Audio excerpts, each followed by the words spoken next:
À présent, on passe à notre journal des sports, du football, et on commence par le mercato avec le départ du championnat de France de Naïm Sliti. Bonsoir Liselor. Bonsoir, Naïm Sliti qui s'est donc engagé avec le club saoudien des Tifak pour 3 ans. Il quitte donc le club de Dijon en France après 2 saisons. Bon, football toujours, c'était aujourd'hui la suite du tour préliminaire de la Ligue africaine des champions. Oui, suite donc de la phase aller, au programme 15 rencontres, parmi elles l'AS Vita de Florent Ibenge qui a fait match nul au Cameroun face à l'US Loum 0-0. Et la surprise du jour, c'est la défaite du champion d'Afrique 2016, le Mamelodi Sundowns, qui a été battu par les Congolais de l'AS Otoo 2-1. On va parler basket un petit peu et l'afro-basket féminin qui a commencé hier à Dakar, donc deuxième journée aujourd'hui. Oui, deuxième journée et large victoire donc du Cameroun face à la Tunisie qui enregistre, elle, sa deuxième défaite, 95-53. La Côte d'Ivoire s'est imposée devant l'Égypte, 71-76 à 67. En ce moment, l'Angola affronte la RDC. Et puis le premier match de la journée opposait le Kenya au Cap-Vert.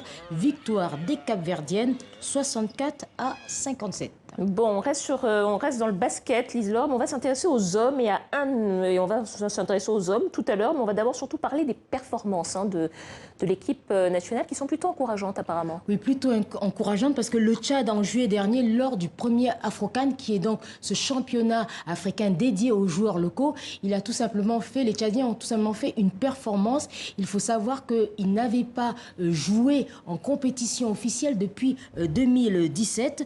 Au sein de cette équipe, un joueur, vous en parliez, a fait sensation. Il s'appelle Michael Koibé. Il prépare déjà la saison prochaine. Je vous propose de suivre son retour au pays avec ses coéquipiers. C'était le 4 août dernier. Partis dans l'anonymat, ces basketteurs tchadiens de l'équipe nationale savourent ce retour au pays avec, contre toute attente, les honneurs des autorités. Depuis 2017, les Sao progressent après plus de 10 ans d'absence sur la scène continentale. Le public, lui, n'a Dieu que pour Michael Koibé, le Tchadien le plus performant à l'Afrocan, élu meilleur rebondeur et meilleur marqueur à 3 points. C'est vrai qu'il y a une sensation de fierté parce que c'est quand même la reconnaissance d'un travail, mais bon, après, il y a quelque part de la déception aussi.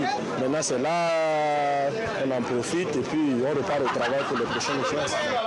Son terrain d'entraînement, c'est la cour familiale. Michael, entouré de ses proches, enchaîne des exercices de musculation en guise d'haltère, du béton coulé dans 2 pots de peinture fixés autour d'une barre de fer. Rester longtemps sans activité, c'est pas bien.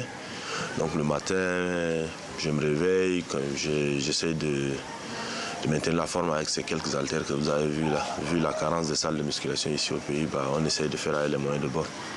N'ayant pas obtenu de visa pour se rendre aux États-Unis, Michael poursuit sa carrière au Cameroun, au Sénégal et en Algérie. En 2015, une blessure le tient éloigné des parquets pendant 2 ans, mais à son retour, il explose les records lors des qualifications pour le mondial en Chine. Non seulement c'est un bon scoreur, un très bon scoreur, mais c'est un très bon défenseur et un bon coéquipier. Ça n'a pas été, comme je l'ai dit, ça n'a pas été toujours facile pour lui, mais bon, on fait abstraction de tout ça. Et le joueur qu'il est devenu actuellement fait montre de tout ce qu'il a parcouru.